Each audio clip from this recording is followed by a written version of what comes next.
Olá pessoal, estamos começando mais um vídeo aqui no canal Saúde Med, sejam muito bem-vindos. Para quem não me conhece, meu nome é Denifer Ferreira e hoje é o último vídeo falando sobre o hipopituitarismo. Nesse vídeo nós vamos falar sobre o gerenciamento do hipopituitarismo, abordando as melhores práticas ali para o tratamento das deficiências hormonais, tá?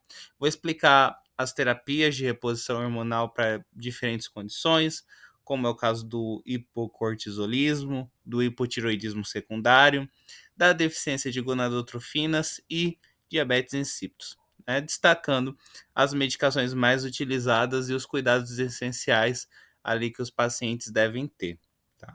E para você não perder mais nenhum conteúdo do canal, se inscreva agora mesmo, ative o sininho de notificações, porque aqui toda semana eu trago conteúdos para que você fique sempre muito bem informado. O hipopituitarismo, gente, uma vez estabelecido, né, geralmente é uma condição permanente. Porém, a ressecção de tumores hipofisários pode, em alguns casos, levar à retomada da função hipofisária normal. Tá? Embora seja um procedimento clínico aparentemente simples, a terapia de reposição hormonal não consegue reproduzir ali com precisão a fisiologia normal, né? Com exceção da reposição de GH e do tratamento da infertilidade. Tá? A reposição hormonal ela é feita administrando sempre hormônios-alvos. Tá? O objetivo da terapia de reposição hormonal é eliminar ou minimizar com segurança os sintomas e sinais clínicos das deficiências hormonais específicas. E a primeira deficiência que eu quero falar aqui é sobre o hipocortisolismo. Tá? Qual que é o medicamento de escolha? A hidrocortisona é o medicamento ali ideal, né, para esses casos. Seria um medicamento de escolha. Mas infelizmente essa medicação ela não está disponível no Brasil. Então nesse caso as opções que nós temos, né, via oral ali de forma ambulatorial é a prednisona ou a prednisolona, tá? Sempre tentando ali usar a menor dose possível, né, que normalmente varia ali entre 2,5 a 5 miligramas por dia e sempre administrando pela manhã, gente. É muito importante isso, tá? É importante se atentar às interações medicamentosas, né? Então, o profissional se atentar às interações medicamentosas, medicamentos, por exemplo, que induzem enzimas, como é o caso da fenitoína, carbamazepina, rifampicina, elas podem aumentar o metabolismo dos corticosteroides e, portanto, requerer ajuste ali nas doses de reposição. Tá? Pacientes com deficiência de ACTH em tratamento com corticoides não têm aumento fisiológico das concentrações de cortisol em resposta a uma cirurgia, trauma, infecções e doenças graves. Tá? Esses pacientes eles precisam de doses adicionais de corticoides, né, aumentando as doses orais em casos de doenças menores, ou a administração ali de 100 miligramas de hidrocortisona intramuscular ou endovenosa em casos mais graves ou quando a ingestão oral ali é comprometida, tá? A reposição de mineralocorticoide geralmente ela não é necessária, porque a secreção de aldosterona ela não é prejudicada nesse caso, tá? Os pacientes eles devem portar um cartão de identificação com informações sobre a condição e a possibilidade de uma crise adrenal, tá? Uma outra parte importante do tratamento, né, é a educação do paciente e dos familiares, pois o paciente e seus familiares eles devem compreender ali a importância da adesão vitalícia ao tratamento, né, ser ensinado a dobrar a dose, até triplicar a dose de corticoide em caso de febre, né, e saber da necessidade de reposição parenteral de glicocorticoide se houver um vômito, diarreia ou qualquer outra situação mais grave, tá? O paciente precisa ter pelo menos, né, um kit ali de hidrocortisona em casa, né? O paciente aqui no caso, aqui no Brasil pode adquirir esse kit de emergência ali na Associação Brasileira Addisoniana, né? E o paciente ele deve ser instruído sobre o seu correto uso. Falando de hipotiroidismo secundário, né, é uma outra deficiência muito comum, né, está presente ali no hipopituitarismo. No caso do hipotireoidismo secundário, gente, a levotiroxina é a medicação de escolha, assim como no hipotireoidismo primário, né? A levotiroxina é a medicação de escolha para o tratamento. No hipotireoidismo secundário não é diferente, tá? Ele tem uma longa meia-vida, né? Permitindo uma dosagem diária única, né? Eu tenho, inclusive, um vídeo falando sobre só a levotiroxina. Se você não viu esse vídeo, eu vou deixar aqui a recomendação aqui no card e também o link na descrição, tá? Onde tem informações muito completas sobre essa medicação. É importante lembrar que iniciar a reposição de hormônios tiroidianos em pacientes com deficiência grave e não tratadas de ACTH pode causar uma crise adrenal, né? Então, em casos de deficiências combinadas, o tratamento com corticosteroides, eles devem ser sempre iniciado antes da tiroxina para evitar ali a crise adrenal, tá? Também é importante lembrar, gente, que a duração do hipopituitarismo e a presença de comorbidades, principalmente doenças cardíacas isquêmicas, devem ser consideradas. Por quê? Porque, por exemplo, pacientes jovens com históricos recentes de hipopituitarismo e deficiência de TSH pode iniciar ali uma dose completa de tiroxina, que geralmente é 1,6 microgramas para cada quilo de peso normal. Tá? Diferentemente dos pacientes com históricos prolongado de hipopituitarismo ou pacientes idosos, que ali a gente inicia uma dose mais baixa, né? Geralmente 25 a 50 microgramas diário, para minimizar o risco de eventos cardíacos. Tá? Diferente do hipotiroidismo primário, no qual o TSH sérico é um marcador sensível ali para sub ou superreposição, para eu acompanhar, né, esse paciente. Não há um marcador bioquímico para indicar o nível ótimo de reposição na deficiência de TSH, tá? Então, o T4 livre sérico é o melhor indicador, nesse caso, para avaliar a adequação da reposição no hipopituitarismo, com a recomendação da gente manter esse T4 livre sérico na parte superior da faixa de referência. E aí falando sobre as deficiências de gonadotrofina, né?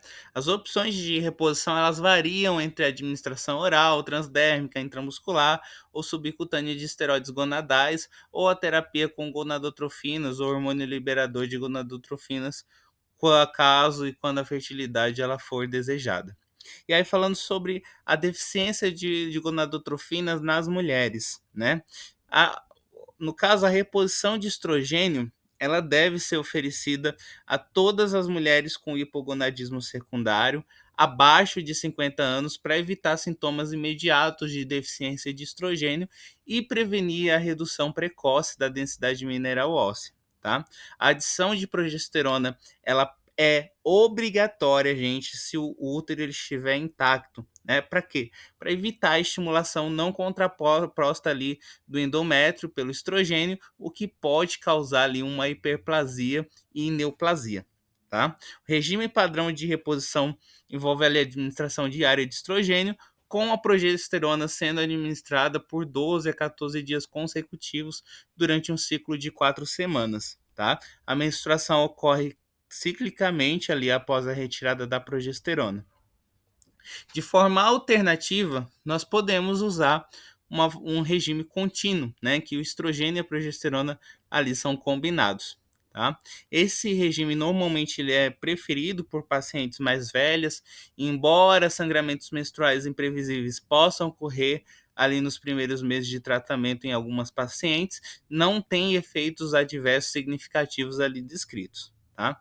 Porém, como o perfil de risco-benefício da terapia estrogênica é influenciado por fatores como, por exemplo, idade, início do tratamento após a menopausa e comorbidades existentes, a decisão compartilhada é extremamente essencial para determinar o tipo, a via de administração e quando a gente vai interromper o tratamento, tá? A reposição de estrogênio pode ser administrada por via oral, por via transdérmica, por via subcutânea, tá? Os estrogênios orais passam ali por um extenso metabolismo de primeira passagem hepática, necessitando ali de doses médias de 1 a 2 miligramas de estradiol por dia ou, né, o estrogênio ali equivalente. Tá? As preparações transdérmicas são geralmente aplicadas, né, ali 2 vezes por semana e liberam de 50 a 100 microgramas de estradiol a cada 24 horas, em combinação cíclica com um progestógeno. Tá? Pode ocorrer nesses adesivos irritação na pele, né, mas a terapia transdérmica é a primeira escolha para pacientes com doenças hipofisárias complexas, pois ali evita os efeitos dos estrogênios orais sobre outras proteínas de ligação hormonal. Além disso, em mulheres que também estão em reposição de GH, a geração de GF1 é maior com o uso de estrogênio transdérmico em vez do oral, né? Então, reduzindo assim a dose necessária de GH. Além de aliviar os sintomas vasomotores e reduzir o risco de perda óssea, a terapia hormonal pode ser prescrita com o objetivo de cardioproteção, né? De acordo com pesquisas recentes ali dos estudos combinados da Iniciativa da Saúde da Mulher, mulheres que iniciam a terapia hormonal mais próximo no período da menopausa natural apresentam também menor risco de doença cardíaca coronariana do que aquelas que começam o tratamento mais tarde. Tá? Em relação aos efeitos negativos da reposição de estrogênio, né, porque nem tudo é flores, né, nem tudo é só benefício, está bem estabelecido que o estrogênio, especialmente o oral, aumenta o risco de tromboembolismo venoso, embora a terapia hormonal transdérmica já não pareça aumentar esse risco. Tá? No que diz a respeito ao câncer de mama, gente, o risco ele varia dependendo da formulação hormonal e do tempo de tratamento. Tá? Nesse contexto, os moduladores seletivos do receptor de estrogênio desempenham um papel importantíssimo para esse propósito. Né? O haloxifeno, por exemplo, ele tem poucos efeitos sobre os sintomas vasomotores da deficiência de estrogênio, mas é benéfico ali na prevenção e tratamento de osteoporose, bem como na quimioprevenção ali do câncer de mama. Tá? Outra medicação que está disponível é a tibolona, né, que é um agente com atividade estrogênica, progestogênica e androgênica fraca. Tá? Pode ser ali uma alternativa para o tratamento dos sintomas pós-menopáusicos, além de exercer efeitos favoráveis ali sobre os ossos. Falamos sobre as deficiências de gonadotrofinas nas mulheres, a gente não pode esquecer dos homens, né? Além de aliviar os sintomas do hipogonadismo, a reposição de androgênios é importante para manter a integridade óssea, a massa muscular e a eritropoiese normal, tá? O método mais comum de reposição de androgênios é a injeção intramuscular de testosterona esterificada, né? Os picos suprafisiológicos de testosterona séricas resultantes pode levar ali a flutuações do humor, da libido, de níveis de energia, mas o tratamento geralmente ele é bem tolerado. Tá? Uma opção de testosterona de ação prolongada é um decanoato de testosterona, ou conhecido Nebido, né, que é administrado ali por via intramuscular a cada 3 meses, mantendo os níveis fisiológicos de testosterona ali sem grandes flutuações, tá?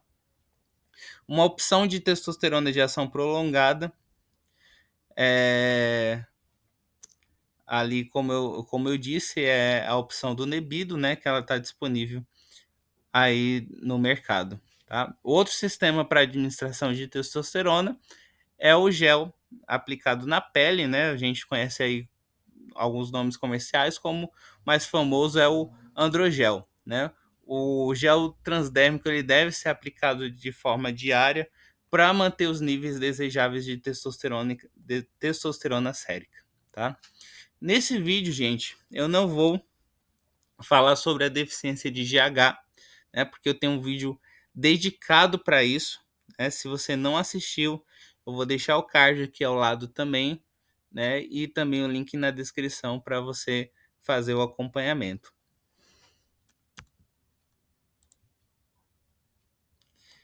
E por último, falando sobre o diabetes insípidos, né? O DDAVP, né? É um análogo sintético ali da vasopressina arginina que produz um efeito antidiurético prolongado após a administração intravenosa, intranasal ou oral, né, em pacientes com deficiência do hormônio antidiurético. É importante ressaltar que em contextos clínicos agudos, como após cirurgias hipofisárias, o DDAVP é melhor administrado por via subcutânea ali numa dose que varia de meio a 1 micrograma. Tá? É importante, gente, a educação do paciente ela é necessária para alcançar o controle ideal dos sintomas, principalmente à noite. Tá? Muitos pacientes apresentam controle adequado da condição com uma única dose intranasal do DDAVP à noite, né? Mas uma dose adicional pela manhã ela pode ser necessária em alguns casos. E casos leves de deficiência de hormônio antidiurético pode ser tratado com DDAVP oral, né, em doses divididas, totalizando até 600 microgramas diários, ok? E com isso nós finalizamos esse vídeo, finalizamos esse assunto, né? Na próxima semana nós vamos entrar em um tema muito, mas muito importante mesmo, que é o diabetes, tá? Uma doença que afeta muitas pessoas no mundo inteiro, né, que tem se tornado cada vez mais prevalente, e a gente vai comentar um pouquinho sobre essa doença, né? A gente vai falar sobre pré-diabetes, a gente vai falar sobre as complicações do diabetes também e como a gente faz o tratamento, né? Desde os tratamentos orais até mesmo aos tratamentos com insulina, tá certo? Então, acompanha por aqui, não se esqueça de se inscrever no canal e acompanhar todos esses vídeos. Se tiver alguma dúvida, pode deixar aqui nos comentários, gente, que na medida do possível eu estarei respondendo. Então, até semana que vem. Um grande abraço a todos e até mais. Tchau, tchau.